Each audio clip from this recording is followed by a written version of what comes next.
It's time once again to go racing. The pressure is really on now.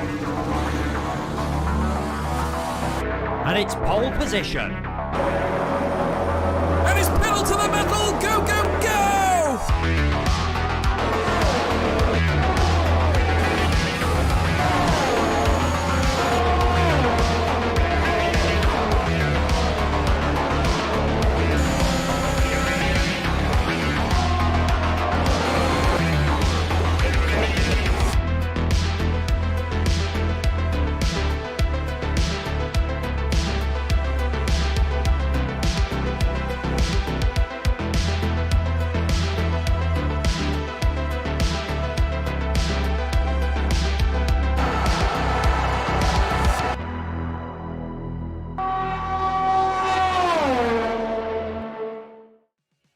Well, welcome along, everybody. We're back for another Formula 3 Round 3 here in Belgium for PSGL, the PC Season 29.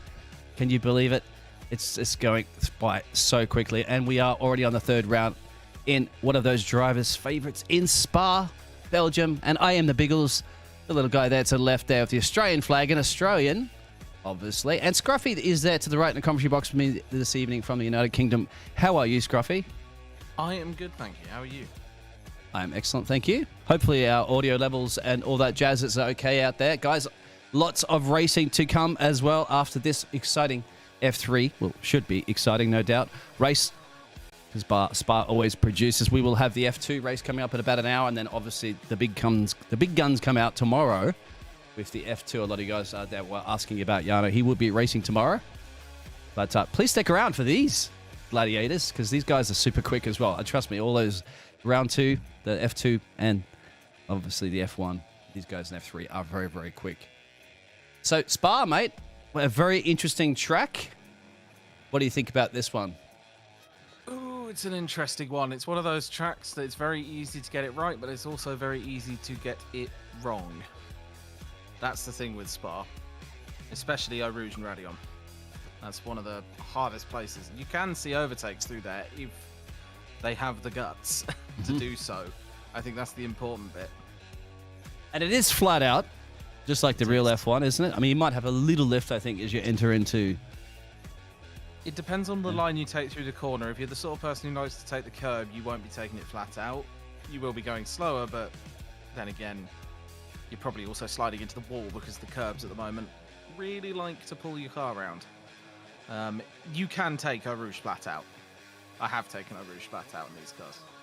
Well, that's exactly right. You guys out there in the chat, welcome along. Please let us know your thoughts about what you do think about Spa, and if you've taken, obviously, Eau Rouge flat out there, and how many times have you visited Raidillon?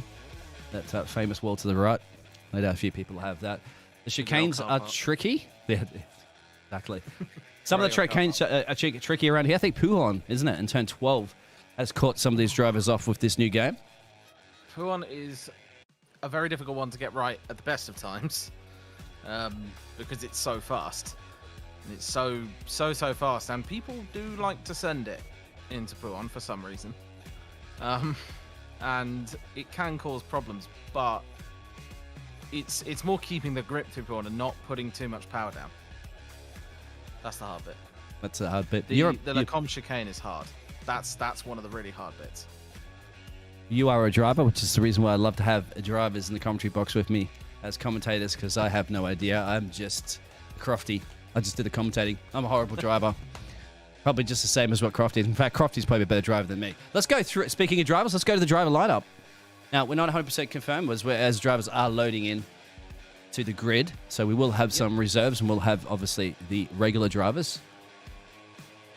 Just taking a look at the driver grid now. So currently lined up, it looks like we've got Damien, Svetkov, Lefted, Sandro, Danny Rocker, Luca. I'm definitely the right one, aren't I? Yeah, I am. Luca, Cartalundi, Silex, 1 second, Moon, and that is currently all we have in the lobby right now. I think we should. Yeah. So I was just going to say, I think we should go over to the standings, right? That's exactly what I was just about to run onto. Excellent.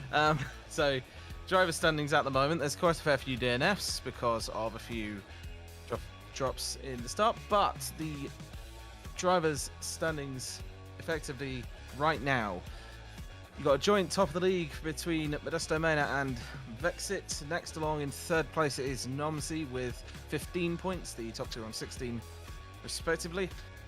Fourth place is Jay Stee on 14 points. Tied for fifth with Cornies also on 14.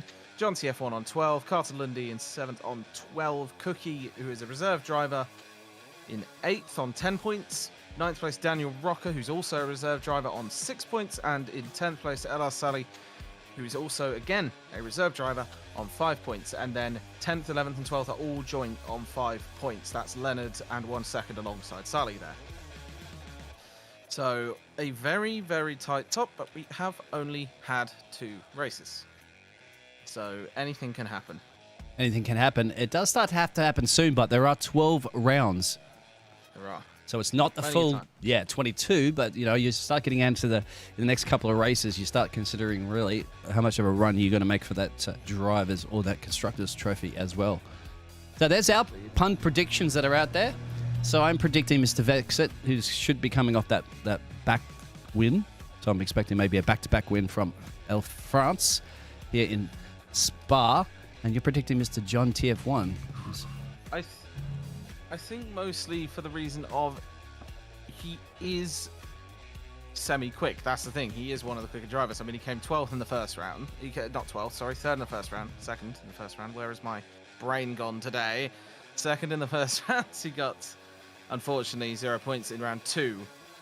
That being said, it's not the easiest right now to pick drivers. The reason I went with John T is because of the fact he is so, well, he is quick. He's up there with the top 3, so it really is a gamble between the top sort of 10 drivers right now, because they're all really quick. They're all really good. They're super quick. Great racecraft. We're going to see that during the qualifying, aren't we? We're going to see probably most likely about half a second separating the whole grid, even though it's one of the longest tracks on the circuit. It is actually 7 kilometers, 4.3, just actually outside the boundaries of modern Formula One rules, but obviously being a classic track, it gets away with that. Well, I tell you what, mate, as you can see at the moment, the calendar up there, we've been through Bahrain, we've been through France. Do apologise. The France stream did not come out there, so unfortunately you wouldn't be able to watch that one. There was half, I believe, of the Bahrain, so hopefully 3 times lucky. 3rd time lucky, we'll get it all sorted out for you guys this evening. After you can see the rest of the tracks, you've got Netherlands, Italy, Great Britain, Austria, China, Japan. You have a break week. And then you go to Mexico, United States, and Brazil to round out all of your tracks.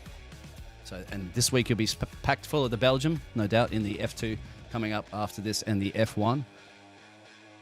Well, I think it might be time right now, as I had a bit of a chat to the man that I'm predicting, which is Vexit.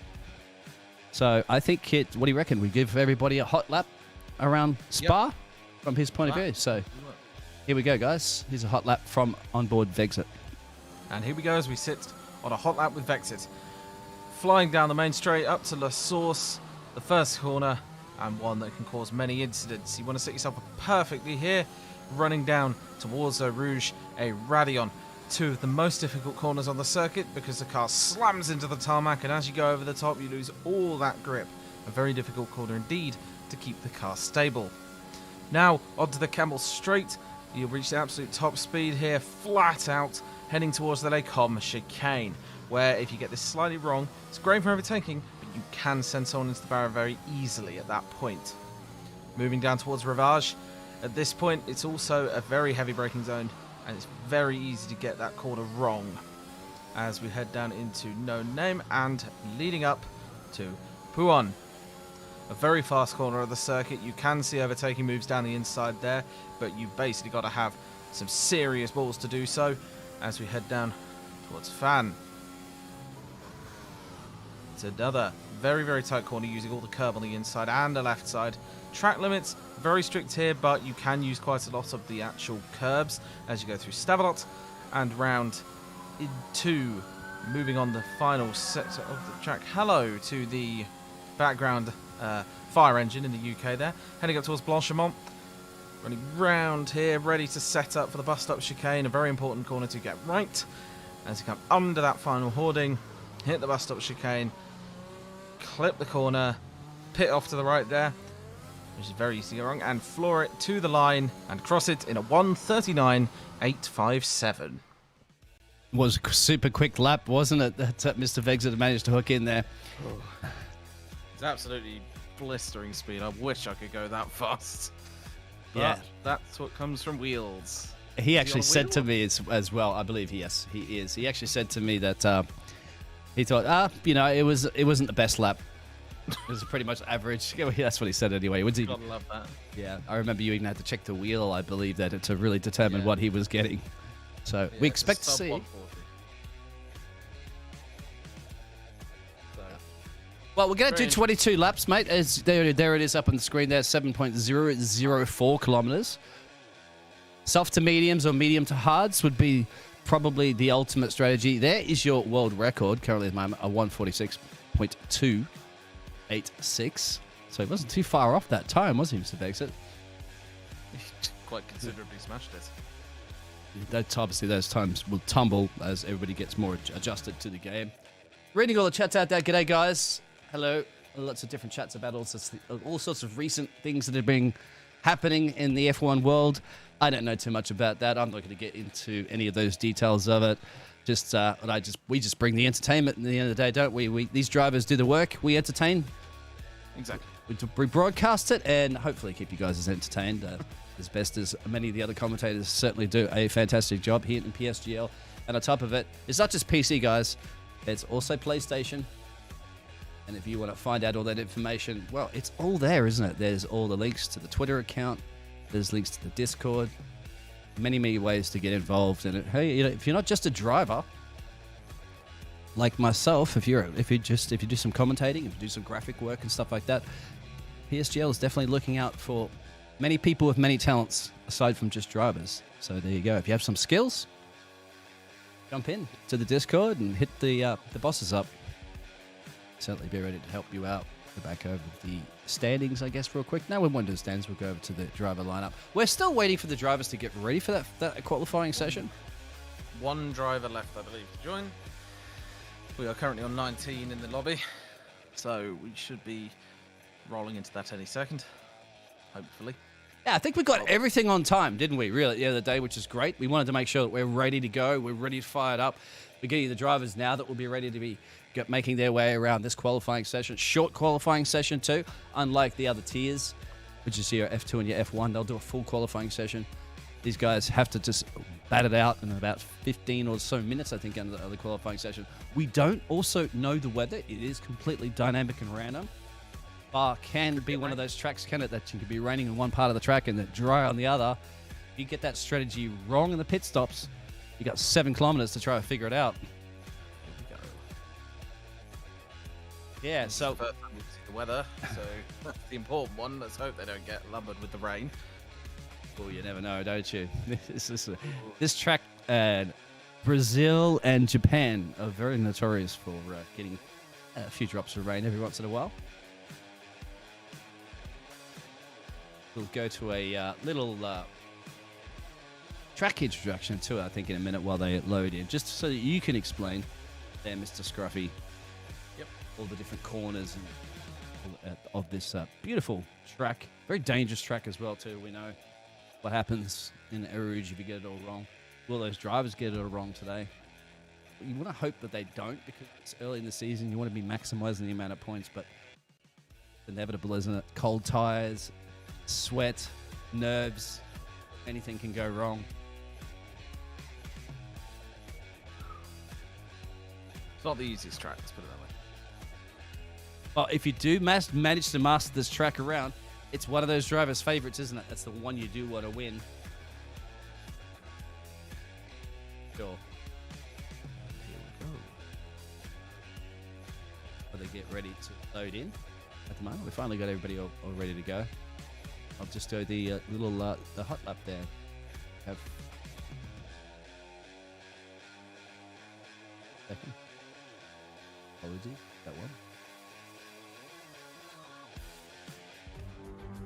Here we are at Spa then, a fearsome 4.352 mile circuit, 19 turns, 11 to the right and 8 to the left, with the 2 DRS zones being the main and the Kemmel Straight. It's a short introduction, isn't it? Because it is what it is. But that is out. That is out. Thank you very much for that too, that's Scruffy. And you can see the elevation changes as you climb up and down the hill. Some of the drivers are eager to go out already and get some laps in, and why not? Well, welcome along, everybody, to PSGL PC Season 29. This is the F3 Division Round 3 here in Spa, and we are underway for qualifying. So I'm getting hyped about this. I am Biggles. Joining me in the commentary box is Scruffy.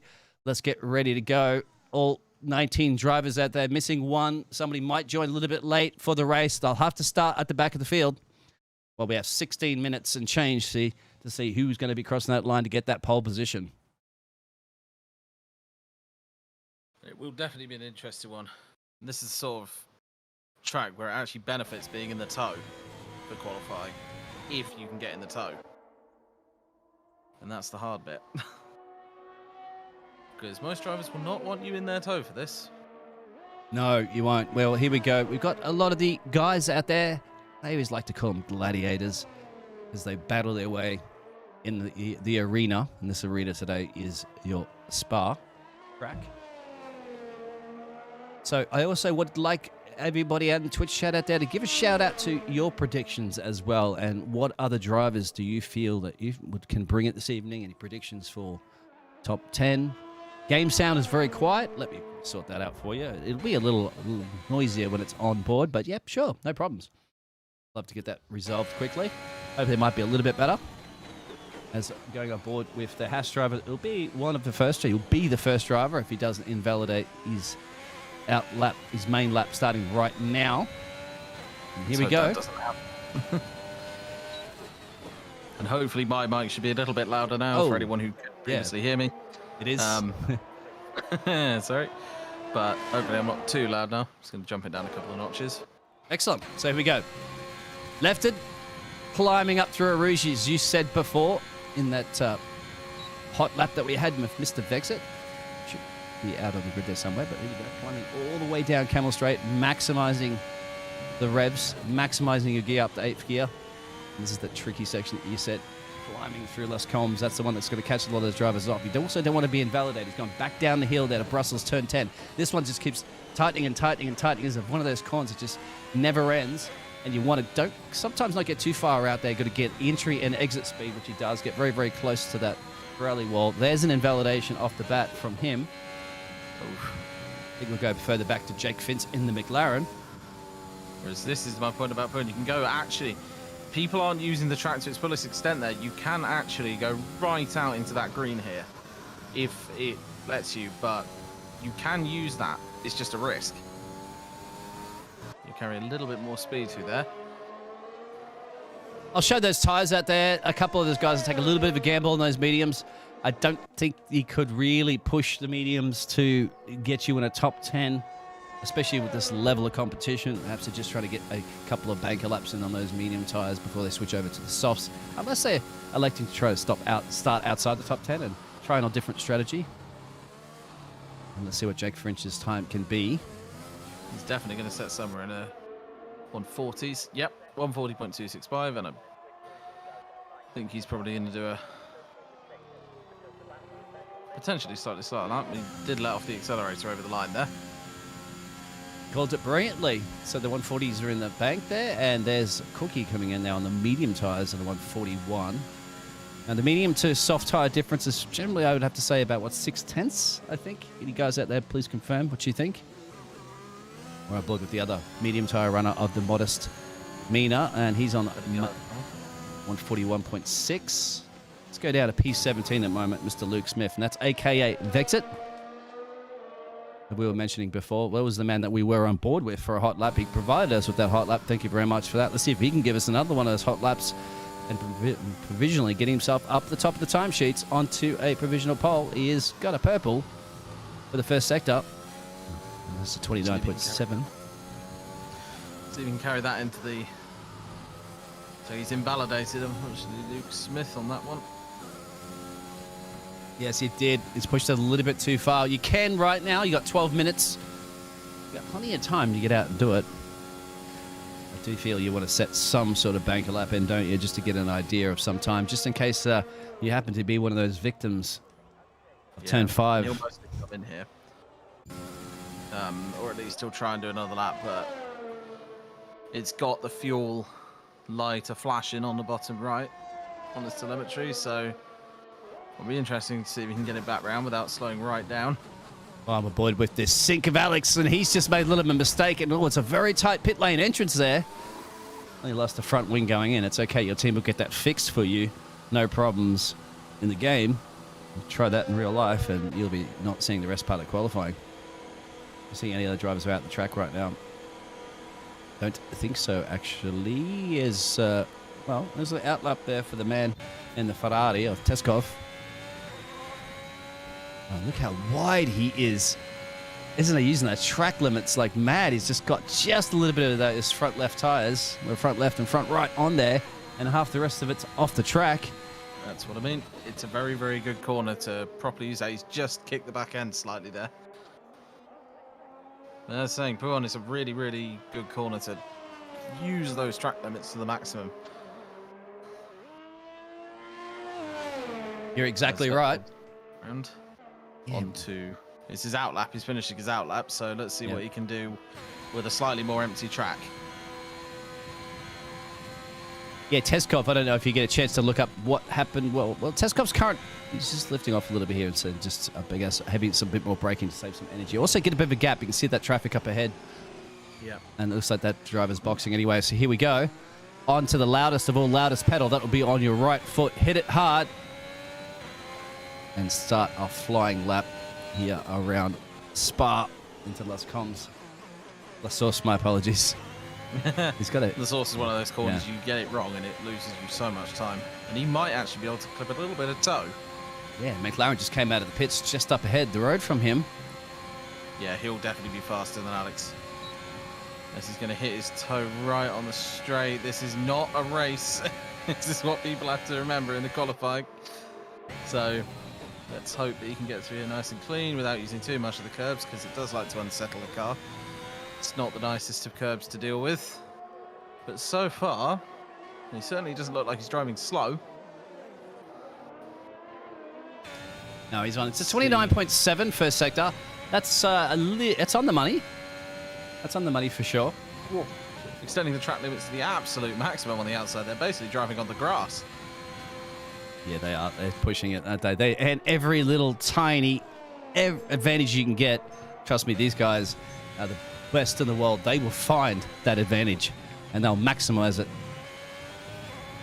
to gain every little bit. He does. You're right on the money. He does get a purple. It's a 42.3. So this is good. Can he steal this one away from Jake? I think he might. Left inside, out of petrol, I think. That's coming round towards the bus stop chicane. Avoiding cars left, right, and centre. You might have slightly overshot that. But that is a very good corner. And I think he might just get in here. He has. 140.7. He's managed to pull that down. But the question is, what's going on with Luke?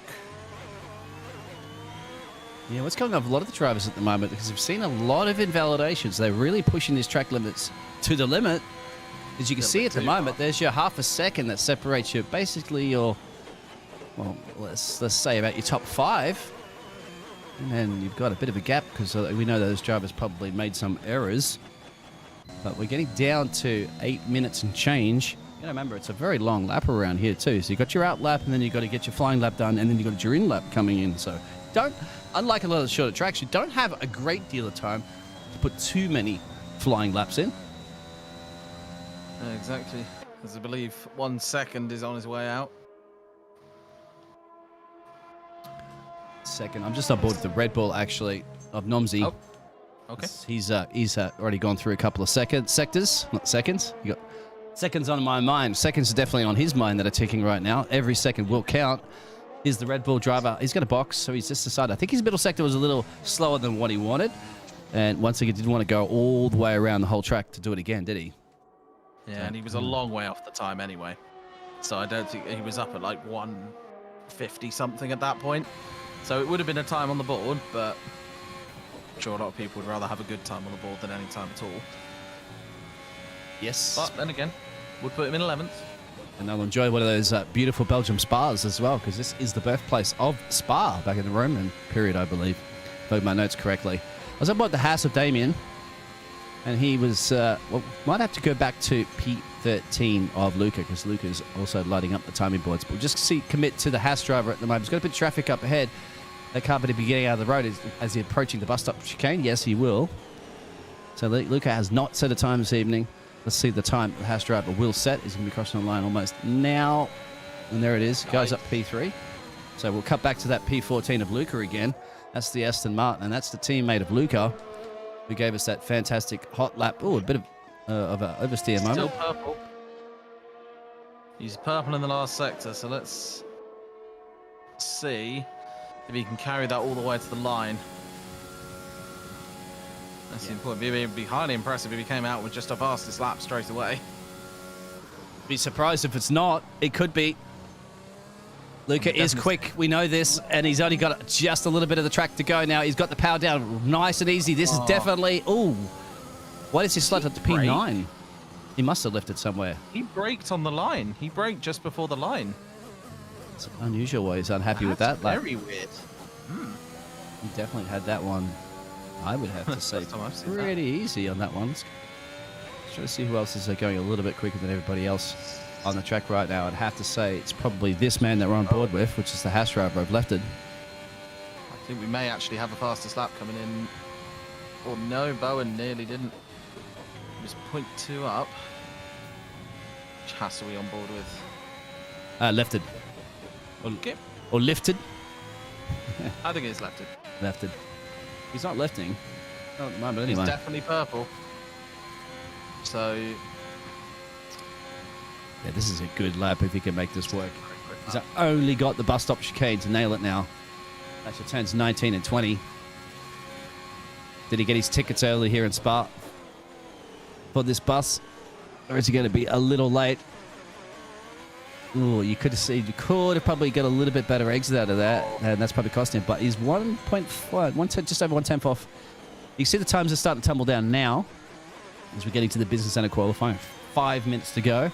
Pretty much on the bubble there at the 5 exactly. Still got a lot of drivers sitting in the pits. I guess they're just waiting, aren't they? Just the track does evolutionize, so we'll get quicker towards the end. I think most of you guys are aware of that, which means too that that's really going to get that one lap in, which is great if you can hook it up. But if you make an error and you get an invalidation, that might very, very well be, especially with half a dozen drivers still yet to set a time. That is definitely gambling. Some people are talking about gambling before. Well, I wouldn't gamble on not setting a time, that's for sure. And we've got many drivers setting fast sectors at the moment. I think we may be looking at what could be roughly the final standing on the left, but we could always have a surprise. Somebody's saying lifted confirmed in the Twitch chat. Well, John TF1 is the man that you predicted perhaps for this race win. Certainly has the pace. We're on board with him for an outlap. Some of the other drivers are on the outlaps as well. Daniel Rocker as well as Moon. Everybody else is in the pits apart from Lifted. Or Lefted. Yep. Surprised that Luke has not set a time. As John TF1 goes very, very wide in the outlap, but then again, it doesn't matter. It's the outlap. Yeah, you got to also nurse those tires a little bit too, don't you? Because you go, look at that. That's what we're talking about, isn't it? Blimey, I wouldn't even risk that in a million years. It's on the absolute limit. I mean, it's so close to the braking markers too. This is a no assist league. So you need them. And if somebody accidentally takes them out, your braking point is compromised. Exactly. Oh, these guys are the best of the best. As Luke Smith is out for the outlap.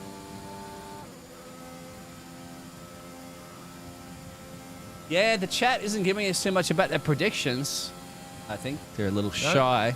We need to see what times. Obviously, we're going to be seeing drivers in the 30s, the late 39s. I think it's a possibility as John TF1 sets himself up on the start line. The straightest possible run into his main lap.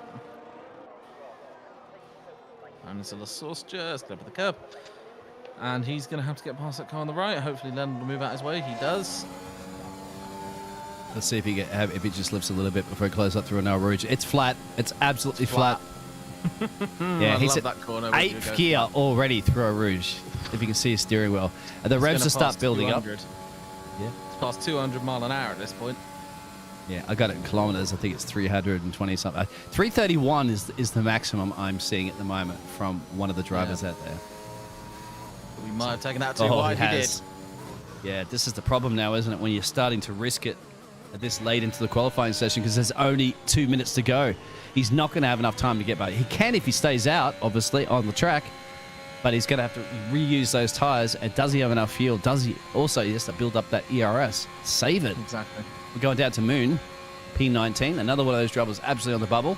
Risking everything they can possibly on really one flying lap. Got traffic everywhere. Look at this. No. Oh, no. Yeah, that's just... There's nothing they could have done. There's nothing he could have done. I mean, where's Luke going to go? Across him or onto the grass? Like, it's nothing that could have been done there. I don't think. It's a shame. But it's... I thought that was amazing, mate. He managed to get around all the other drivers that were slowing down, because that's the point too. They're all slowing down before the bus stop to get ready for their flying lap, and they got these flying drivers coming down, you know, the Blunchmore at 300 kilometers an hour, and all of a sudden it catches completely off guard.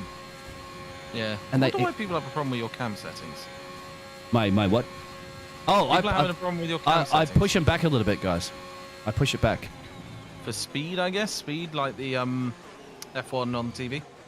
I push it back so that you can't see the ERS.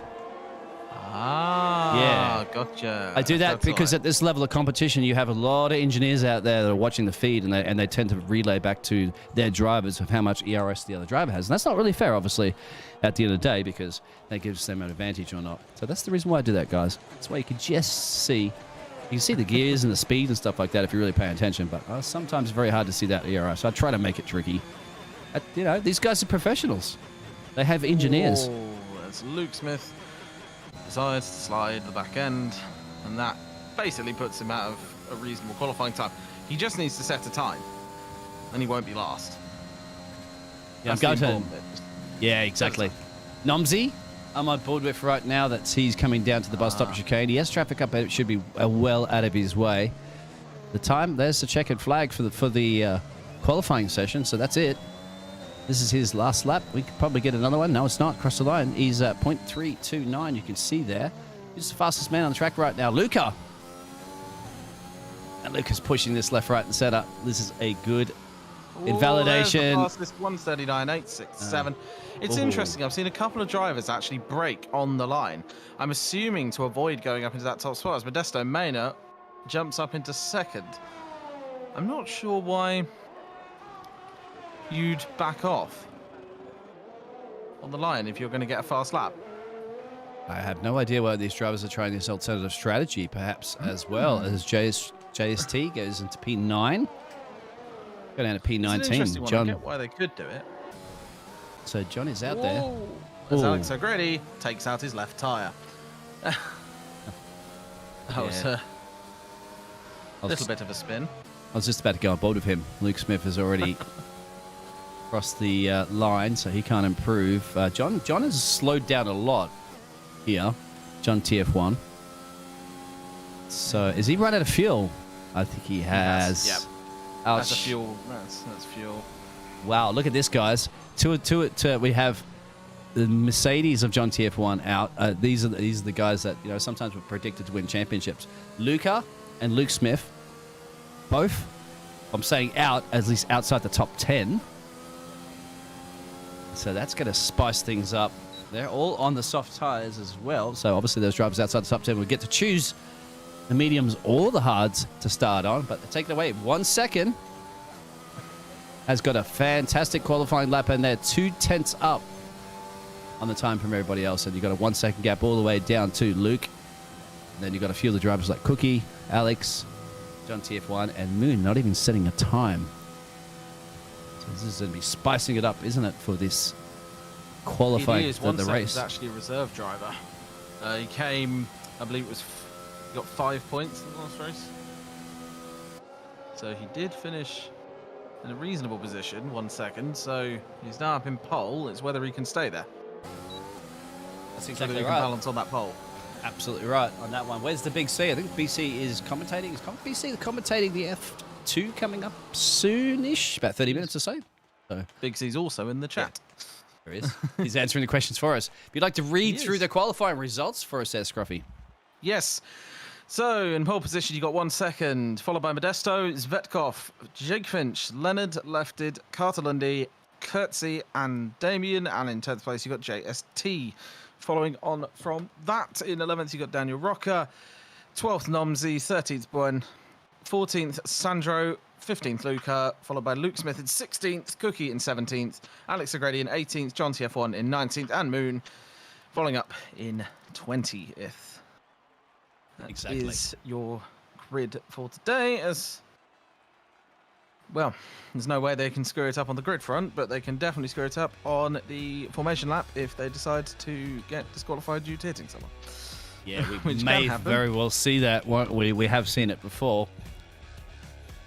The drivers get a little eager, a little bit of a tapping around left, right, and centre. If you do happen to hit a car or collide a car during the formation lap, well, your computer will take over and your tyres will be reset back to their standard out-of-the-blanket temperature, which will make it a little bit difficult for the race start as we're getting ready for the drivers to load into the grid and get ready for that very much formation lap. Once again, we'll go over the Belgium track there, the longest on the Formula 1 calendar, so they'll be doing 22 laps around this track. Softs to mediums, or mediums to softs. So there's those top 10 drivers on the grid. We'll start on those softs. We'll have to check in a second what those other drivers outside the top 10 will be starting on. You guys think the mediums you would start outside the top 10, or do you think anybody's going to take a gamble and try the hards out? See if we go down live to the track. Certainly. We'll go down and find out right now, won't we? As they're getting ready for that formation lap. Welcome everybody to the stream here for F3 Round 3 of Season 29 PSGL. I'm the Biggles in the commentary box with me, Scruffy. Bringing you all this racing entertainment for tonight. Let's go with those tyres right now, and there it is. So just Nomsy going to the softs outside the top 10. That'll be interesting to see if you can get past Mr. Daniel Rocker pretty quickly. Take advantage of those softs before they cross over. What are you guys out there? Lots of drivers that I know. I'm seeing all those familiar names. How many laps do you think that these guys will be able to pull out on those softs, pending no safety car? You think if they do get to do full racing conditions before they have to go visit Jeff in the pit lane and switch on another set of boots? It's definitely going to be an interesting one with the safety cars, because safety cars around Spa are always interesting. Because you're effectively just going for a leisurely drive around a back road at that point. So it's not the easiest to keep eating your tyres. No, it's not. And yeah, once again, we got some pretty quick faces, some pretty quick drivers at the moment, not setting the qualifying times that you would think that they would be at the sharp end, the business end of the grid. So they got a bit of work to do to climb their way through here. These gaps can form pretty quickly on this track too, being such a long track and spreading out. I think we could possibly see a hard from Jake Finch, maybe. We could be seeing hards today. We just got the little pop-up with predicted pit stop strategies. Either going to switch onto hards, which would make sense in a way, because it is one of those tracks where a hard-wearing tyre will probably do you better than a fast one. At least in the later stages of the races. Yeah, I don't know if anybody really believes that powered by AWS pit stop strategy as much these days as it used to be. I believe it works off of what Jeff will eventually tell you for your pit stop strategies.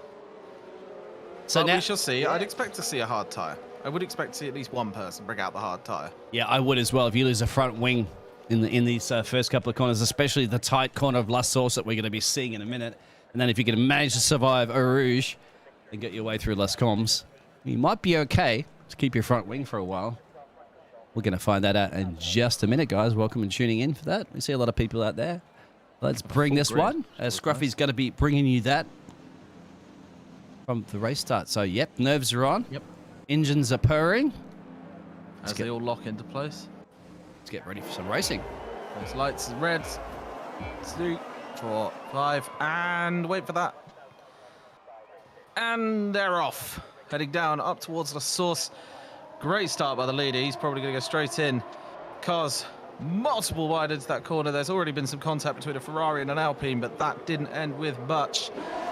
Drivers going wide, as is always, and the most important part of this circuit is coming up. Eau Rouge, it's important to get a good start there, not spin out, and make sure you just get it set for the camel straight. So very wide into the grass, taking out that timing. And I don't know who that was, but I have a feeling. Ooh, look at this. They are really tight at the moment. The Alpine trying to bring in the outside of the Haas. Both the Haas's are in play there. McLaren Jake is really tucked up at the back of that gearbox of the Ferrari, getting a very good exit speed out of here. Very hard to overtake into Brussels. Got to be very brave, but you know, these drivers are some of the best in the world, so they can do it if anybody can. And I think that's JST. He's gone around somewhere. There he is, into the wall, actually. It's unfortunate for him. A few of the other will go back to the action, but from the other Haas driver too, he's tucked up behind his teammate, so I think there'll be a little bit of a switcheroo between them. There's no need. Damon got a very good job there. You can see gained 2 positions, as well as Luke Smith has gained 4, and that's your Mr. Vexit. So he's picked up a little bit of pace from his qualifying. He's trying to get around his teammates. So Damien trying to move around Lefted. Not exactly having the easiest time. Lefted's still not making it easy for him, even if they are teammates. It's all never going to be easy. No teammate will ever want to just give up a position. At the end of the day, you are racing. Oh, look at this. They're all going down Blanchmont. We're going to see about a couple of cars here. It's going to be a traffic jam going into the bus stop. You're going to back off a little bit, and there's going to be a little bit of a tap. So it looks like somebody's going around. No, it's not. Keeping it on the track, but it's tough and tight. I just hit the wrong key. Let's go. That's what you like to see, though. Tight racing is what you like to see, and up comes DRS. And this is always interesting up onto the Campbell Straight through Eau Rouge, because right at the top is the first DRS zone, which is super important for anyone within a second of the car in front. Speckhoff looks like he's ghosted. Very interesting. I'm trying to see Luca at the moment putting some pressure on as that telemetry glitch is carrying itself at the moment. A lot of ghosted cars, but they're not really ghosted to themselves, perhaps just a spectator bug. Ah, it's the lap 3 bug. Oh, and there's an AlphaTauri going around, and that looks like that might have been Moon. I can't say, or Boulon actually, as JST's boxing. We've got both of the Aston Martins working together, kind of as teammates. We'll see. Should be. We're going to let anybody through at the moment. We're not quite sure. Damon certainly needs to get past up ahead of Leonard. As we are on lap 2, everybody, not lap 3 in the telemetry. We'll see whether or not the Aston Martins will do anything. But again, Damon started to catch a bit of Leonard's. The Alpine, well, he gets an opportunity. The DRS is not enabled just yet. You can see the gaps that are forming between all the top 10, and you have to go down to left. That's dropped back a little bit now from his teammate. There is your top 6 that have a bit of a gap forming to that middle pack. Got his way back through the bus stop chicane. You see a couple of the other drivers at the back there. We've seen AlphaTauri on that map there, stuck outside of Brussels. As 1 second brings it down into the source, heading towards that DRS zone again. I did point out it was enabled last lap. We shall see. Yeah, great run out of through Eau Rouge there for Damon, but he's probably a little bit too far back. The Alpine team, the Alpine driver's got to stay on the racing line. That means got to force the Haas driver to go off it, and he's outbraked himself in the Alpine driver. Has he? Yes, he has. Sorry for the camera angles. Look at that one. It's all good. So that's the Haas driver up. It's going to give him a bit of a buffer. And you got Leonard there. And what happened to Lefty? He's lost a couple of positions. He was just line astern behind. He's actually dropping back some pace. That's right. Is it the Ferrari driver of Teskov is now starting to pull in Modest Manor? There's Carter gone. And that's Carter. Oh, that's Carter gone out of Brussels. Unfortunately, I can't show you. All the cars have just gone past. It's going to be a virtual safety car. The glorious VSC. Yeah, will that turn into a full safety car or not? It's going to be something in the mind of these drivers at the front of the field. I believe Leonard actually was the one who outbraked himself through into the Lacombe chicane. He went straight on into the good old speed humps. Not sure if he got any damage. That is why Damien managed to get past him there because Leonard went a little bit deep into the chicane. Let's pull up those tyres so you can get an idea. Will these guys box out of virtual safety car? It's a bit of a gamble. It's a 23-second pit stop around here on regular conditions. They're not so far. It's a little too early, I'd have to say. But you never know. Could always be one. I think we got to get ready for green flag conditions again, everybody out there. Hope you're enjoying the third race of the season here from the F3 lads. F3 tier. Just got the F2 race coming up in about 20 minutes from time, and I've got the F1 tomorrow, same time as we started. So about 36 minutes earlier than what we are right now. DRS is now enabled, and here we are. Green flag conditions here again in Spa, and Luke has got a very good exit out of Rouge, and he's going to try to bring it to Ferrari, who also gets that nice toe, but I think Luke got a better one. He's going to try to send it around the outside. He's got a car up ahead by the Williams, who didn't get the DRS. Luke has gone very wide out of that one, just could not break in time, and he's going to be back behind. That's the Ferrari taking an opportunity, so it did not quite work just yet. Got plenty of time to go. These are the medium runners as well. We'll see perhaps a crossover point where those mediums are going to start leading a little bit better than those softs. But for now, I think all the times, it's pretty hard to say anyway because we're just being off the safety cars. We haven't really got full sectors, a full lap time in to judge that one. We know Luke is very, very quick, but certainly be picking up some warnings right now driving that wide. It's all right driving that wide in quali, but in the race, there's another matter. The F1 race is on Friday. My apologies, not tomorrow. Oops. Well, good on you guys know when it is. Schedule's there. So, there you have it. That's why we like to rely on everybody in the chat. Well, yeah, I want to see Treshkov right now, see if he can try to do something about Modest Manor. Going to be the key. He's definitely going to get the run on him as 1 second. There's a slight tank slapper. That last corner. Yeah. Svetkov is definitely going to have the run. But it's just whether he can capitalise on that DRS when he's at the top of Eau Rouge. What's the F1's tomorrow? I'm getting all confused. Don't worry about that. Let's focus on the F3 right now.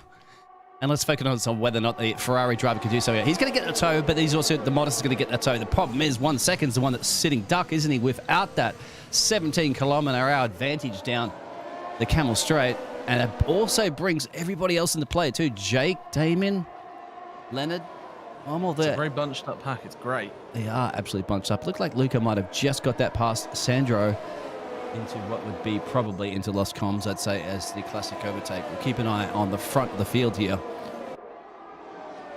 Who is going to make an overtaking opportunity? Are they going to follow each other around here through campus, turn 14? Whoa, as Luca skids and goes round. Yeah, quite sure if Lucas not having the best day here in Spa, is he? Even though he put a fantastic flying lap in for our track guide. That's Mr. Vexit. But at the moment... Oh, sorry, my apologies. That's Luca. Luke Smith is Mr. Vexit. And his teammate. I knew they were in an Aston Martin, put it that way. Let's go back to Damien. Yeah, as I say, we've potentially got to move from the Haas, can we? Who has the bigger brake pedal? You gotta slap that brake pedal. I hope the car just sticks, doesn't it? Exactly. Especially no assists. Yeah, you can see lockups. I don't see a lot of lockups with these drivers, which is a great thing. They obviously have configured this car just right. We'll see probably like lockups a little bit later when those tyres start to wear. Yeah, these guys are professional. Which is Biggles and which is Scruff. I'm the Aussie, and the other guy is the other commentator is the British guy. So Damien has a big slide through Eau Rouge. Oh, we have Modest getting past 1 second for the lead of this race. So he's not messing around. He must have had a fantastic run down Camel Straight. Oh, he's a bit twitchy there. But, yep, got it done. Absolutely got it done. Although, he could be the sitting duck for the next DRS run as Quickie picks up one of the first corner cutting penalties, I think. Actually, it might be a collision point. Actually, we'll worry about that one a little bit later. We'll show those penalties. So there's your DRS train behind the Modest Manor leading this race right now. Go ahead. So far, they're still quite bunched up. It's good to see them. We might actually have a move coming up at some point by any of these drivers. They're all so bunched up and close together as Leonard gets a real snapback off that curb. And unfortunately, Nomsy just couldn't capitalize on it. He had the opportunity to get on the inside there, but 1 second with the 3-second time penalty. Bit more than 1 second there. But we shall see as Nomsy's got the run on. Oh, that's brave. Are we going to see an overtake? Yeah, not around the outside of 17. No maybe way. Breaking point here. I'll stop. And he sent it like a postage stamp, and everyone's jumping into the pits, and he'll take that position. Yeah, the virtual safety car just came out. So I see that was a very well timed overtake by Nomsy. Luke Smith staying out. Are we going to see double what stack? tires we get. No double stacks there. Yes, they will. Red Bull double stack. Oh, look at that. Get out of the way, rear jack guy. He's always in the way. That cost him a little bit of time, but not a lot. But that's one thing, isn't it, in this new game? That rear jack guy just sits there, and I'm sure that everybody's screaming at him. So we've got no hard tyres coming out just yet. Everyone switches to mediums. Daniel Rocker, John T, both on hards. So we have got a couple. It's a Ferrari driver coming out. I'm behind Modest Manor. And Luke Smith's going to want to make the absolute best of this because he's got a good 5 seconds. It's not going to be enough to go into the pits, but if he thinks he can pull those tyres any further, then fair play to him. All of those top three have tyres which are the same age. Yes, the only drivers yet to box. Also, one of them nursing a penalty, as well as 1 second. I think there's just 3 second corner cutting penalties. So we'll get back to you on that one. Lap 7 of 22 so far. Just 4 retirements. Still 16 drivers here at the moment. We also had a 19 during qualifying, so one driver joined a little bit late. I can't remember who that was. But we are under green flag conditions again. Only a couple of virtual safety cars that's good. So get good racing, and they are all bunched up, which is very good to see as well. The gap to the leader, and I'll pull that one up right there now, as you can see, goes down to basically 30 seconds from John TF1. Borland's just basically in a race of his own at the moment, but still in the race, which is crucial. So 30 seconds from a gap from P1 is pretty impressive around this track, as we have a 3-way battle occurring between Damon, Nomsy, and is that a Williams in there as well? That's Nomsy and Sandro, I think. That's the Red Bull driver of Nomsy. You get used to these colours soon. Fantastic. I believe Luke Smith believes he can pull quite a fair bit out those tyres. Let's see how much he can actually pull out those tyres. Because he's still going. He's nearly a full 10 seconds to 7th. I mean, even if he dropped down to 10th, which is 12 seconds behind him, pretty certain that still wouldn't be enough to put him into the pits. See if Nomsy can make a run here down into Las Coms. I think he can. He's going to have to be the last of the late breakers. He does get a job on the Haas, as long as he can get through Las Coms quite comfortably, which he does now. They're going to be careful into Brussels, if you want to pronounce it. That's that sweeping turn right 10 that keeps going. You're going to get a very good exit. Get out wide here and just get on the loud pedal. Keep it out of the Pirelli wall. And get ready for Pujon. As you can see, they're not using the track limits like they were during the qualifying. I don't think they want to risk it as much, do they? And then climb your way out through campus. Field's starting to slowly move apart from each other at this point. Luke Smith is pulling away. He is pulling a gap upon Moon in second place. He was just under 5 seconds before. Now he's just over. So Yano, as the chat was saying in French, you don't pronounce... Ooh, hang on. Just saying, oh, that's Damien. We'll get back to it on that one. Isn't it? It's Les Coms. Oh, you don't pronounce, yes, Les Coms. Correct. Thank you very much. That's Damon. And you can see bits of carbon fiber from that Haas. He completely lost his front wing. It's gone. He's off the racing line, at least, thankfully. But is that going to cause a safety car? He's going to try and get himself back. He'd be very smart to get himself back. Oh, for sure. Early in the season like this, you want to be picking up any chance of getting any points whatsoever, even if you are going to be plump last. There is a possibility. Anything can certainly happen, and does happen around Spa too. We even know that there could be rain coming. Unfortunately, there's not. 1 second now. He's definitely less than 1 second away from Cookie. In fact, he is almost past. He's past. I have to say that's job done for him. If he can make it stick, we'll go on board the Ferrari driver so we can see them up ahead. Ferrari also has to be very careful to look out for that. The modest main out. Dame's actually retired completely from the session right now, so I think he has given up, unfortunately. Cookie got an absolute slide going there. Surprised he's still in fourth. Svetkov nearly took the advantage on that one. Oh, John TF1's on a controller, we heard. It's all right. What? Done pretty damn good job on controller. Carter said he got a triple warning and got taken out. Sorry to cut you off there. That was Carter. That's in P18 at the moment, one of those early retirements. Really? Triple warning got taken down. Anyway, we'll have to keep an eye on that one later on. Thank you very much for relaying that to us. And talking of penalties, Leonard gets 3-second time penalty for assuming track limits. As Johnson goes really wide there. Oh, what that was. Treskov going to make a run here on Cookie into the bus stop. Does not think about it yet. That's also a brave one. Oh, a little bit of an oversteer moment. You don't want to hit that chicane on the bus stop, that 19. You see drivers during qualifying laps, they stay away from it. They avoid it.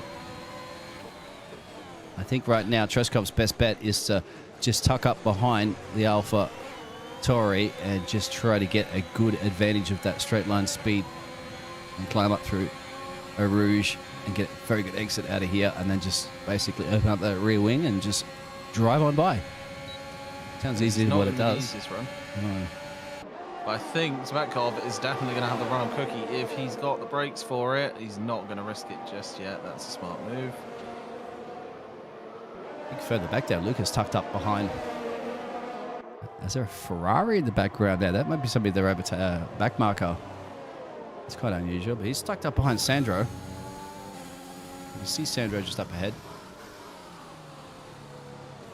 Oh, lots of different battles going on at the moment. I think go back to the Ferrari driver of Teskov, because even Cookie going to be at it for some time. Yeah, these drivers at the front, we still have 3 drivers yet to box. So Luke Smith, Moon, and Cookie.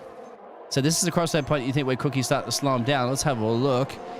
There's 1 second in the 143.5s, and yes, those drivers that are on those older tires are in the 144s. 145s. 144 to 145s. There you go.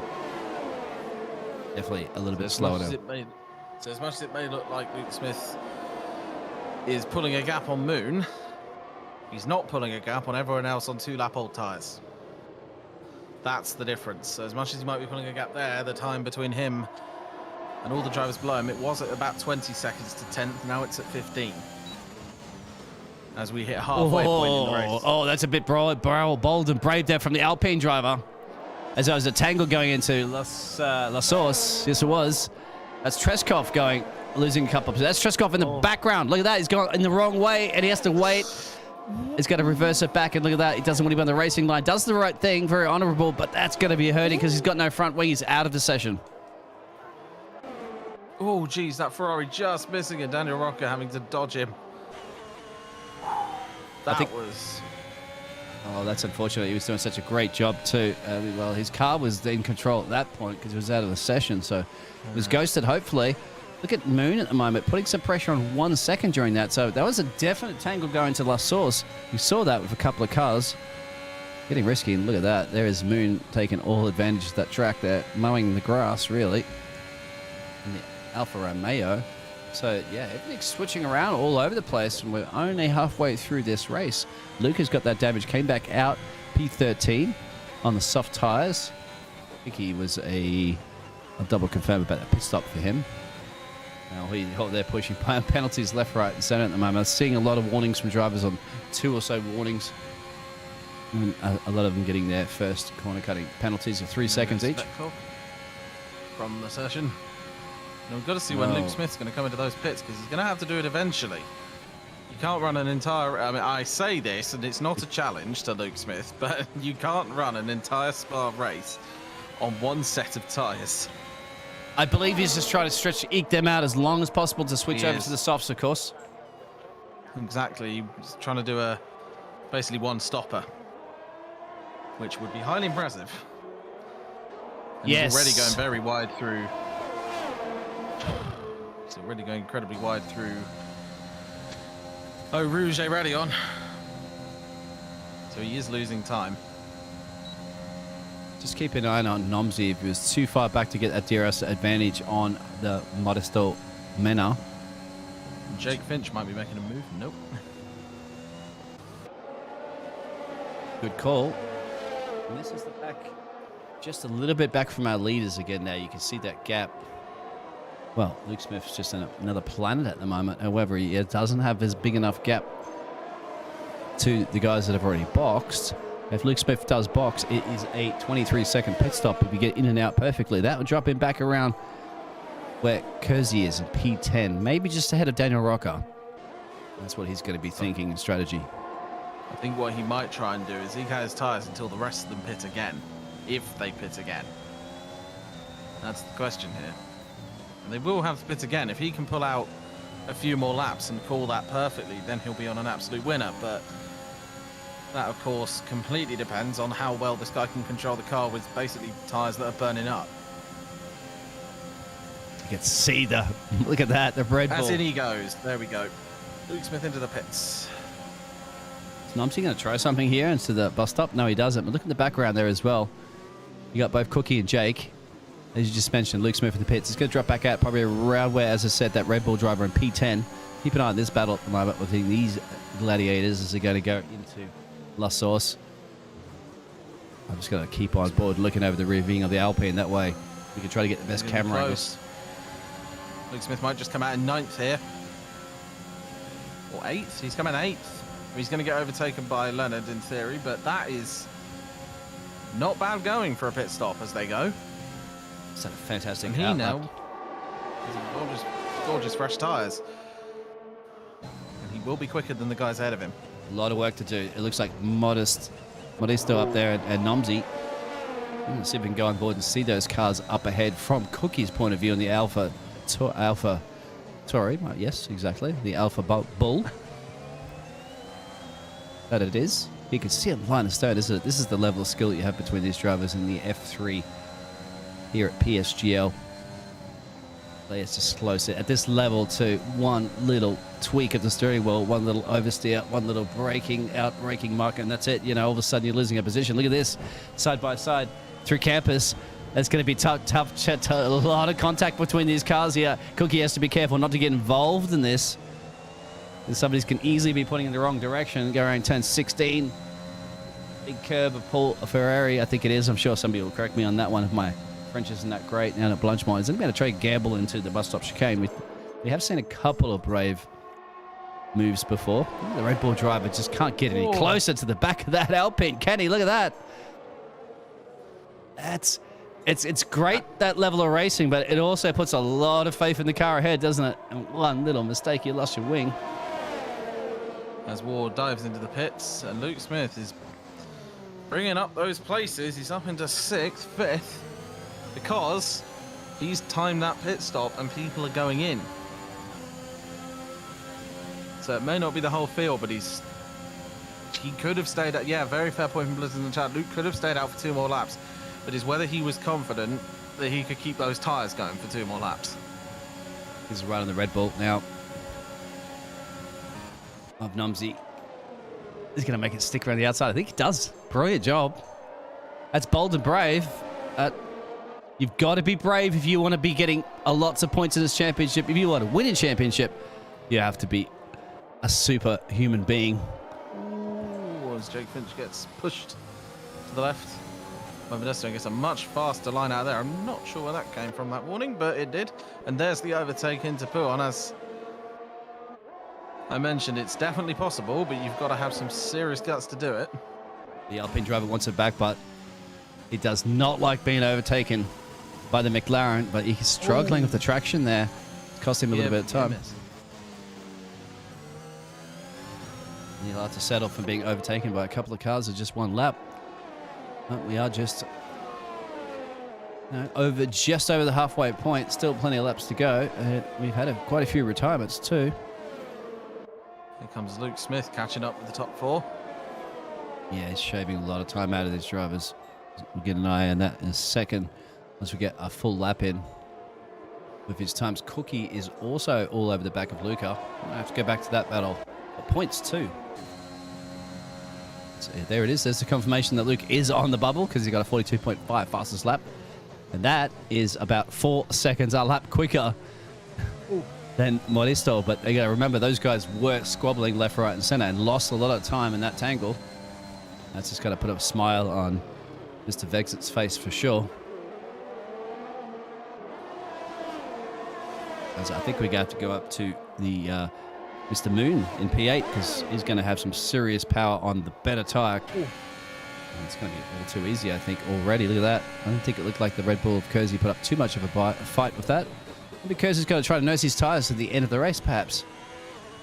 Luke Smith on the back of Modesto might be looking to make a move into Puon.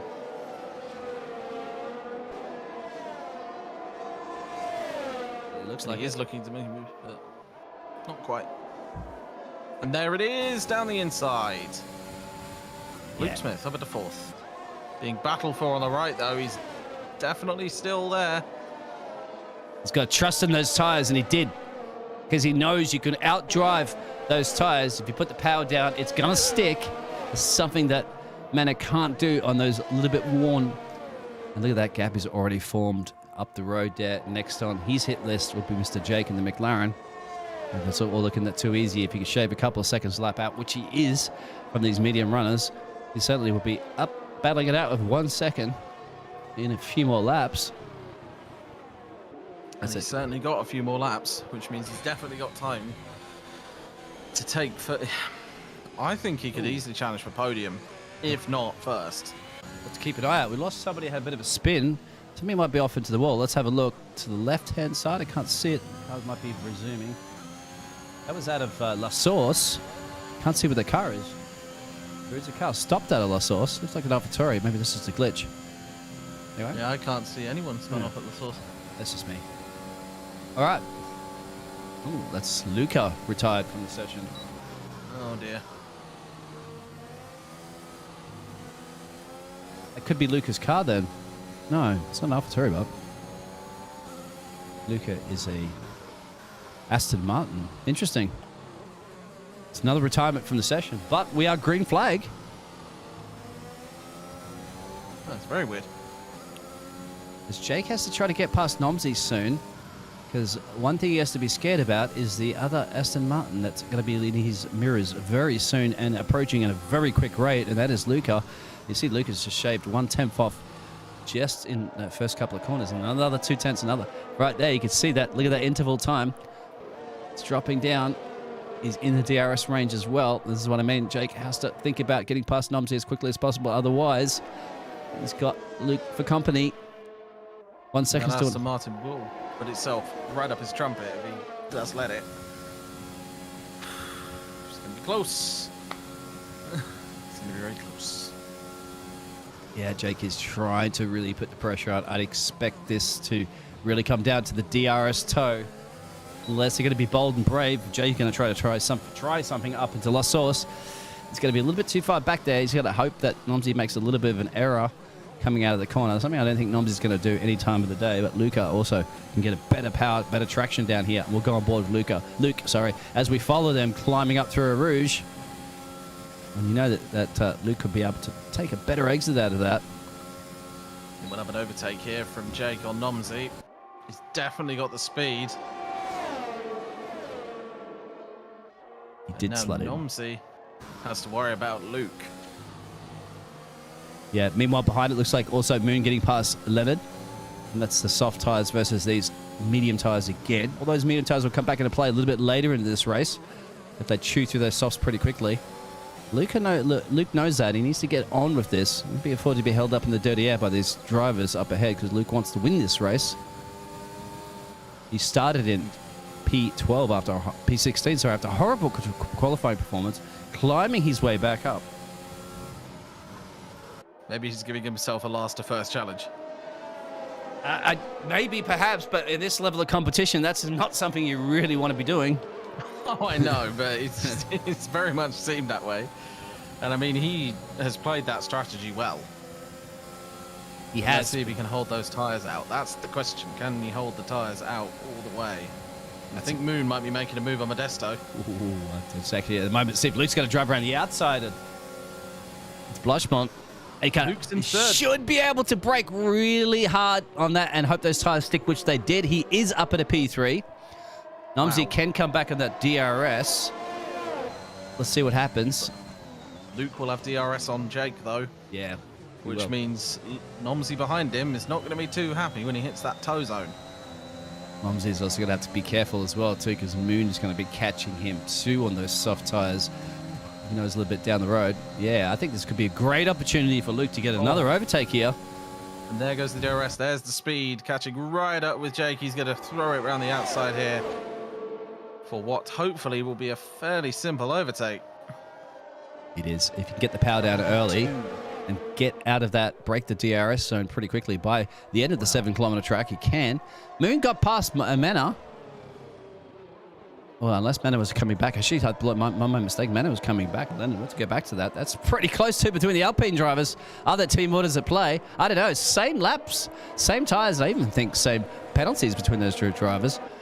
They're tucked up behind Moon. Moon has the better tire. What's going on? So, yeah, Leonard's got past Manor. So, Manor's not having the best race here in Spa. They're going to work together as Alpine drivers because they're going to also look to win a Constructors' Championship. So you wouldn't be bringing those cars home. Simple as that. Keep an eye on... wondering, as mentioned. Sorry. No, I was just going to keep an eye. I was just going to say keep an eye on Luke to see that now he got past Jake. That's what I'm doing. To see that you guys out there, that interval is going to start climbing that one down, or is he getting to the limit of where he's pushed those tires too much? That is the question. Can he hold the softs out? Because he's still got 3-ish laps left. And those obviously can't go anywhere near as long as the mediums. You are exactly right. He's the Red Bull driver of Nomsy on Jake. I think they're going to basically just sit with each other for a little bit on these tires. Very evenly matched on pace, very evenly matched. Ooh. That was a kick. Blimey. Oh, wow. Yep. That's a great save. Heart in throat moment as Cookie's now sizing up the Alpine driver of Manor. Once again, we could see a classic. Manus decided to stick to the inside. That was thanks to Mena moving over. Oh, Luke's out. Defensive move. Where is? No. Can't see where he's come. Yeah, he slapped there into he the wall, is. front right gone. Oh, no, that's, yeah, Brussels. Turn 10. He's lost it out of there. And that's Vexit gone. Both of the Alpha Aston Martins are gone out of this race. Both. Luca is gone earlier, and now Luke Smith is gone. No points for that team. Both very quick drivers. Both drivers capable of winning races are no longer here. A little bit hard. Pushed a little bit too hard. In response to Blizzard in the chat, the 1 second penalty is a 3-second time penalty. So as long as he holds that gap over Jake Finch, it should be good. Oh, Poulon, he crashed? I thought it was before Poulon. Maybe my bad on that one. It looked like it was out of turn 10. He was just past the Lecom. Aha. There you have it. He basically put I think what might have happened is he put a little bit too much power down at the last bit of Lecom.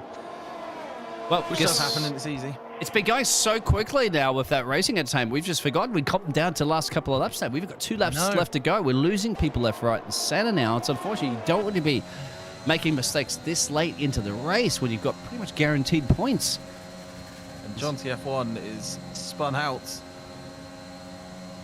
Oh, he's just not having a lucky day. No, yeah. Commentator's curse. Here we go. Cookie on Leonard.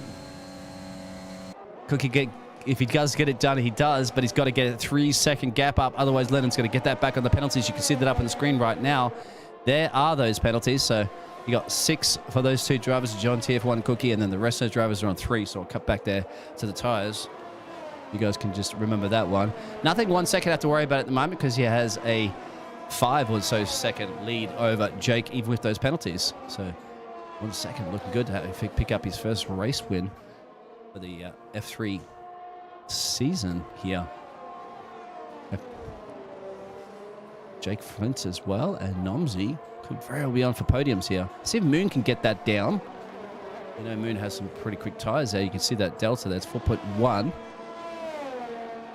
Cookie is very rapid as well, but Cookie remembers nursing a extra 3-second penalties. John TF1, I think, is boxing and putting some fresh boots on. Looking to go for that fastest lap and hoping somehow along the line he can crawl his way into the top 10 and get a point for it. You have Daniel Rocker, but I think it's going to be definitely a little bit too far back. You never know what's going to happen, but we have seen drivers losing it in the last couple of laps, so you've got to stick with it. Cookie's almost in the DRS range. Penultimate lap now, as 1 second's crossed the line and is up into Los Coms right now. I think he is. No, he's not actually. He's approaching Los Coms. Beating his way into that com. Hope you guys have been enjoying this race here for round 3. I'm sure there are a bunch of drivers at the moment that are enjoying it, and there's a bunch of drivers that aren't, because there's a lot of DNFs. Certainly the entertainment's been quite good. Lots of racing. This is what we're going to see, no doubt, from the F2. Oh, yeah, P8, exactly. Kersey, sorry, my apologies, on Sandro, is it? Yes, it is. Yeah, it's trying to get past Modesto. Oh, Modesto again, under pressure. Yeah, he's dropping back quite considerably. I wonder if he did get some sort of early damage there, because he's been struggling a lot with that Alpine since pretty much the start of this race. Oh, you don't be getting late penalties right now, Jake, because that Numsy's got you there now. That's a 3-second penalty for Jake, and Numsy can get that P2. Let's see if Kersey... Oh, no, there's a massive crash between those two drivers. Oh, that's it. That's guaranteed points for everybody almost, because Man is out. That Red Bull's got a ton of damage.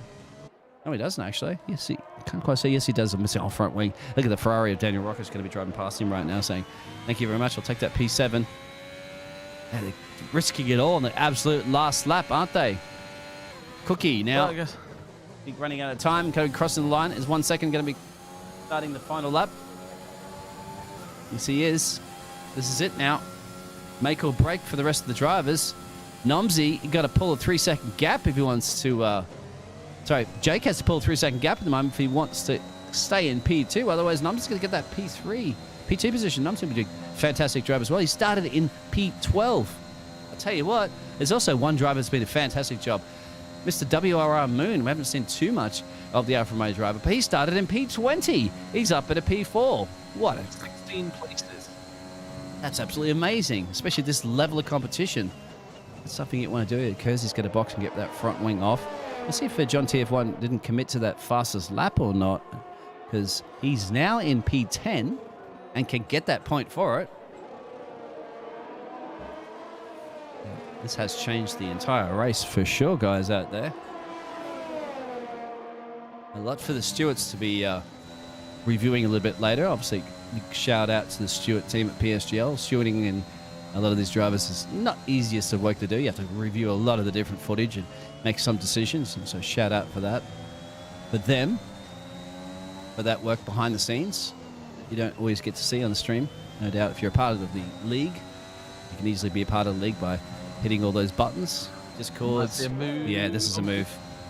Oh, and there goes Moon. He got it. Smart enough to back off. Yeah, but yeah, exactly, because Moon's going to get it back anyway because of those penalties. There are. I'm going to show those penalties. Here we go. 1 second. It's crossed the line to win this first race victory here for F3 in round 3. That is definitely a fantastic drive from him. He did everything right, isn't he? Nomsy will get that P2 from Jake due to those penalties. Moon, what a drive. Into P4 from P20. Absolutely blistering there. Cookie as well from 17th up at a P5. Most of the drivers are going to be crossing the line now. All of them will pick up points, barring penalties and all the other stuff that goes on later on. Sandro, a little bit further down the road, committed to it. See, look at that sieve of gap. Long time for some of these drivers to come back. But I tell you what, a lot of these drivers that are in the top 10, well, there are 11 drivers, my apologies, top 11 drivers. Most of those drivers started outside the top 10. Doesn't that go to show you? Just somehow keeping it out of the wars, how you can pick up some crucial points. That's going to come back definitely in the favor of a lot of these drivers as you go deeper into the season, knowing those crucial points can be the difference between winning or losing the championship and constructors on top of it. But 1 second's done a fantastic job. 7 laps on those softs, 15 laps on those mediums. That's what those top 3 drivers did. That seemed to be the ultimate strategy at the end of the day. And then you go back to the driver of Moon and Cookie. They did the medium tyres, 14 laps each, and then 8 to come back at the end there with that pace that they had to make those overtakes. They did make those overtakes work. It has worked brilliantly. What do you guys think of that in the YouTube world? I know that both of Scruffy and I had a lot of fun with that. That was a great race, that one. Shame about Luke having a nice little spin off at Lacombe, but it happens, unfortunately, as we bump to the end of the race, and we will have the standings from this race as soon as the game is willing to make it available to us. There's your Moon driver of the day. Absolutely no doubt on that one. Yep, have to agree. Well, there it is, my friend. Congratulations to the Williams driver. That is your first win of the season, and that must feel good. You did everything right, and the only thing he was missing is the fastest lap, but you don't need that when you have the top of the step there. On top of that, too, you qualified in P1 and did absolutely everything. And there's a headless Red Bull driver. I've seen that in a while. He certainly didn't lose his head, but that's for sure, finishing in P2. Even that one. That's Nomsy. If you'd like to read through those results for us, please. Yes. So, going through your top 10. 1 second in first, Nomsy in second, and Jake Finch in third, followed by Moon in fourth, Cookie in fifth. In sixth place is Leonard. Seventh, Daniel Rocker. Eighth, VRT Sandro. Ninth, SHC Curtsy. 10th is John TF1. And 11th is Bun with 12th place, taken by Modesto. And your DNFs for the day: Luke Smith, Luca Svektikov, Damien Lefted, Carter Lundy, Alex Agredi, and JST. Yes. So just one driver missing outside the points there of Bulin. Sticking with it. Look at those grid positions. Look at those gainers and losers. Moon getting the fastest lap as well. So don't go anywhere, guys. We've got an intermission screen. We'll see if we get to chat some of those drivers. Back in just a minute.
And we're back, and we managed to, Scruffy and I managed to grab a couple of the drivers this evening. There's a little bit of action going on, no doubt, between the stewards and drivers and all that sort of jazz. But for now, let's go talk to the drivers. We actually grab Mr. WOR Moon. That's the Alfa Romeo driver that started in P20 and climbed his way all the way, battled his way all the way back to P4. No penalties, fastest lap. Moon, what a race. Yeah, it was a bit of a crazy one. I'm still a bit disappointed because I bottled the first 2 quali laps, and then on my last lap I got crashed into by Vexit on the final corner. So could have easily been P3 or something in qualifying, but whatever happens. And yeah, I just try to keep out of trouble. First stint was not that great. My pace was pretty bad, but in the end my soft pace was quite okay. And then also a lot of crashes in front, which obviously helped me. Yeah, I think the win was still possible if I didn't have really bad pace, or actually P2 probably, because 1 second was desynced on my screen. So for the last, I don't know, 4 or 5 laps, I thought I was P3, but I guess I'm P4 now. Yeah, but still good recovery, fast lap as well, and finally got some first points. So yeah. It was an absolute great recovery. Yes, exactly. There's probably definitely more in the bag there, but judging by a lot of those DNFs from drivers, you probably should be very happy to get that car home anyway, because points are points, aren't they? Even if you are just outside the step of the podium, but obviously from 20th on the grid. So it was. I think did you miss the qualifying? Or No. No? As I said, I started my first 2 laps, and I invalidated both of them. So I just went for a double run basically. So last set of tires, and if I bottle the first run, then I will slow down and go again. But my first run on the last set of tires was pretty good. But in the final corner, Vexen was trying to start his lap and didn't see me coming, so he kind of crashed into me.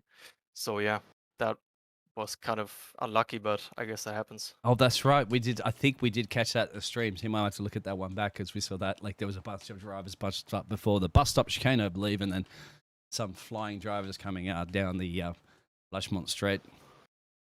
Well, Moon, it is. Congratulations on that P4 with the fastest lap, so you get those extra points for that. Scruffy, did you have any questions for Moon before we move on to the next? I didn't. You covered most of the questions, to be honest, mate. All right. It was a damn good race, though. Yeah. Well, looking forward to see you in the Netherlands. So, yeah. Yep. Anyway, that is the Alfa Romeo driver of Moon from P20 up into P4. And the fastest lap. Congratulations, mate. Yeah. Cheers, guys. Thanks for commentary as always. No problem. Good. Who do we grab next? Just switch out. Yep. To Mr. 1 second. Yeah, the race winner, of course. We need to hear from the man himself, the Williams driver. I believe you're driving under a Dutch flag, if I'm not mistaken. P1, starting from P1. Congratulations. Thank you, guys. Turn you down a little bit. Yeah, go ahead. So, how was that race for you? A crazy race? I didn't practice a race or medium tires. I didn't practice for these days, and I had my PB online in quali. It was so good lap, so strong sector 2. It was so good, but in a race, now I was leading, but man overtook me. But I know that I'm faster because I had I don't know how to say it, but I had 3-second time penalty. I was thinking it was so bad, but I had a massive gap to P2. But this 3 seconds was so ridiculous because I received 2 warnings in one corner, and then I had no warnings. And stewards, I think, could remove this penalty, but maybe I won't write an protest. Well, I mean, you already had that huge gap anyway, so even with that penalty, nothing would change the scenario, the fact that you won the race. So, I was so lucky to overtake Cookie and Moon. I was so lucky because I overtook them on the straight with DRS, and from this moment I had a very massive gap. Yeah, that was the point where you basically controlled that race and just had to bring that car home to the end, and just probably got on the radio. Jeff was on the radio, probably telling you about all the other stuff that was happening behind you. Nothing you needed to worry about. Good thing, isn't it, being out and the lead of the race, where you don't have to worry about being in the tangled wars. No doubt you'll find out about that occurred later. Controlled race and bring the car home. And on top of it, your qualifying, I believe, too, was about 1/10 up on everybody else. So it goes to show you, I think, yourself and Spa kind of get along pretty well. It was my PB. I was thinking I will be around 140.1 in quali because I had no pace an hour before the race, but I don't know how I collect this lap. You're believing in the 1 second. I think that's what it is. Yeah. You're believing in yourself and you managed to bring it home.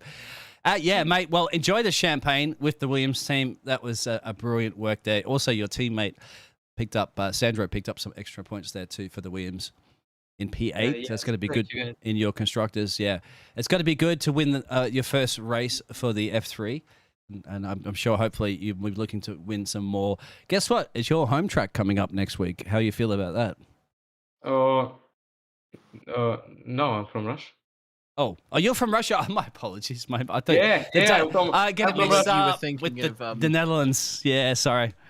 Yeah, we'll have to wait a little bit further down for the Russian track then. Anyway, sorry, mate. Yeah, wait. But Zandvoort is so good track. I enjoyed it in this F1.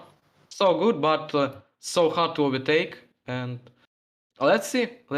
I need only good quality in Zandvoort and control the race. Well, I'll tell you what. All you need to do is do it exactly what you did today.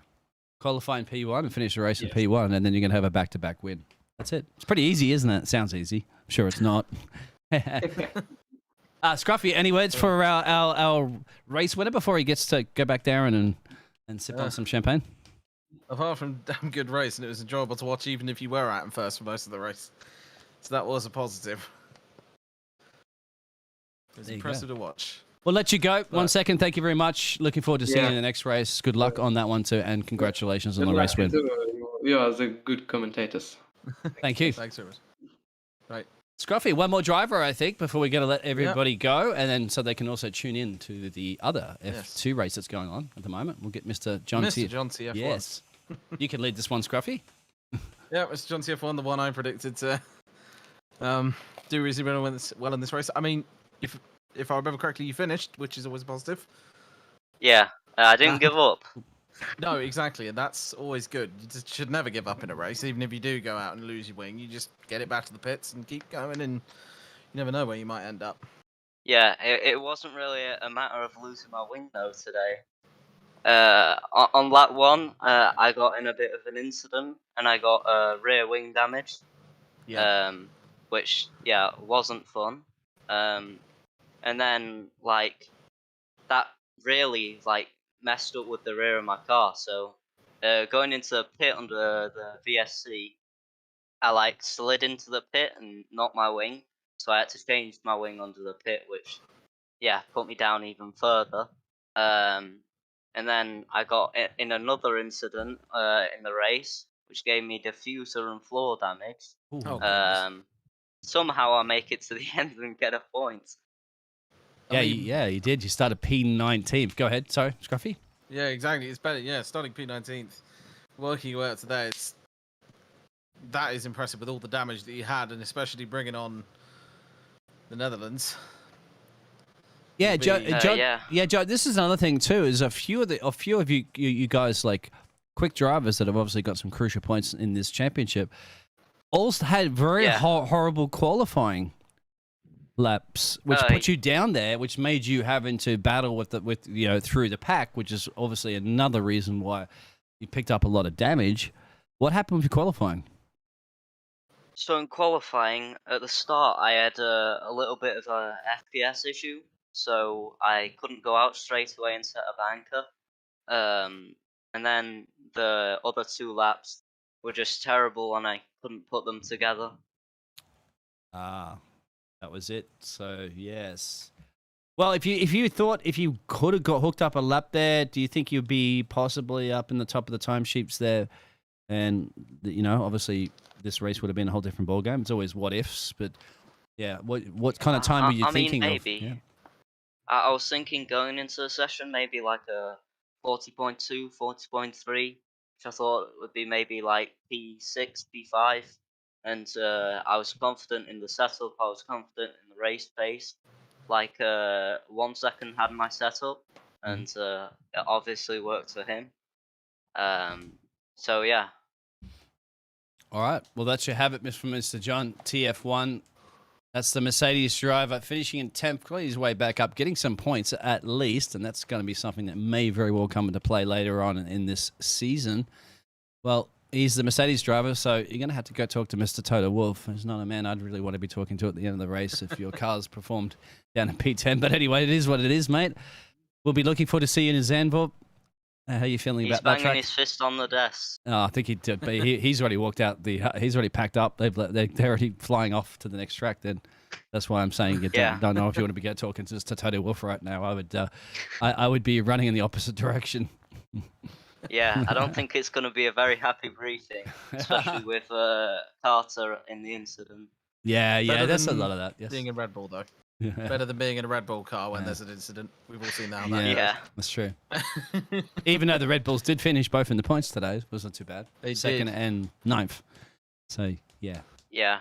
Very Hopefully I won't get kicked out mid-season, and hopefully the team boss doesn't Red Bull me. Well, I think Scruffy and I will have a bit of a chat. See if we can help you out there on that one. Yeah. And your fans in the chat perhaps as well too, on the YouTube and stuff like that. Get them behind you, and of course, fan boost. They can't kick you out then, can they? Yeah. Toto can't kick you out.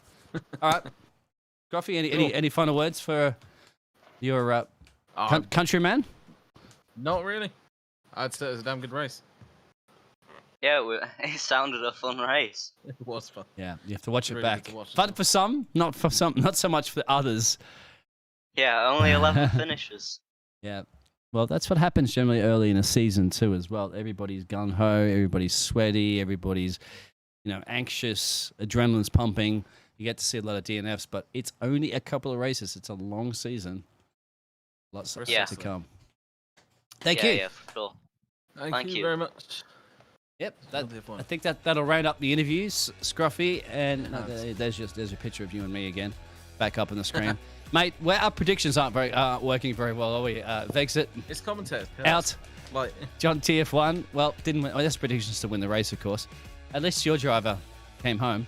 My driver, unfortunately, DNF'd. So, yeah, precisely. It's commentators' curse at the end of the day. but a big shout out, Predicting obviously, always ends to Vexit for putting that, giving us that hot lap, that Spa hot lap, and obviously to yourself for commentating over that hot lap. And you as well, for commentating alongside as well. Thank you. Well, and obviously a big shout out to everybody that's tuned in on the YouTube. We did see all those chats out there, and we definitely pay attention. We can't read a lot of it, obviously, as we're broadcasting, but we love it. We love you guys to be engaging and appreciate it. And, well, if you want us, we'll be back again next week for the same time, same place for Zandvoort. Everything worked out perfectly today, I'd have to say. Not for all the drivers, but hopefully for the stream and everything. So this is good. Yes. We're moving into the right direction. 3 is my lucky number. I think it's worked out well because this is round 3 over and done with for Belgium. I'll pull up one second. I'll pull up the calendar to go. Let you guys remind it that Netherlands is next week. The D2 race is probably on right now. We'll be getting close to re-rounding that one up, so make sure you tune into that on this same YouTube channel. And then tomorrow, you're going to get the F1. And obviously, too, for the rest of the week, you're going to get that's for the PC and the PlayStation. You're going to get plenty of those PlayStation leaks as well, too. My apologies, I don't know that, but yeah, if you don't know that, just in the YouTube channel is going to remind you, as well as the Twitter and the Discord and everything else. From Scruffy and myself, any last words, Scruffy, before we just... Nope, I think that's all it. for today. Thank you very much for watching, anyone who was there. Yep, thank you very much And from that's Scruffy and myself and PSGL. Have a good night. Stay safe. Take care. Bye-bye. Bye-bye.